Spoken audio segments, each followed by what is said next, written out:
Hello বন্ধুরা, যারা পোরবন্দর থেকে হাওড়া যেতে চাইছো, এরকম কেবিনওয়ালা কাপল মানে সিট, যেটা দুটোই সিট থাকে, যাদের নতুন বিয়ে শাদী হয়েছে, দেশ থেকে আসছে কিংবা এখান থেকে যাচ্ছে, তাদের জন্য খুব মানে সুন্দর একটা মানে কেবিনওয়ালা, ওপরে একটা নিচে একটা বসার লেগে এখন করা আছে। ওটা নামিয়ে দিলে বড় সিট হয়ে যায়, যেটা একসঙ্গে দুজনেও শোয়া যাবে।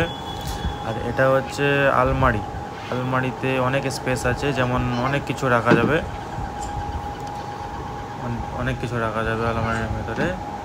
আর এই যে দরজায় এই যে ব্লু কালারের পর্দা লাগানো আছে, আর এখানে কলিং বেল আছে। এখানে বেল বাজালেই মানে সুবিধার লোক চলে আসবে, কি মানে দরকার জিজ্ঞাসা করবে, যেমন প্লেনে থাকে, ফ্লাইটে থাকে। আর এটা হচ্ছে সিঁড়ি, ওপরে ওঠার জন্য। আমার ছেলে ওপরে উঠে শুয়ে আছে।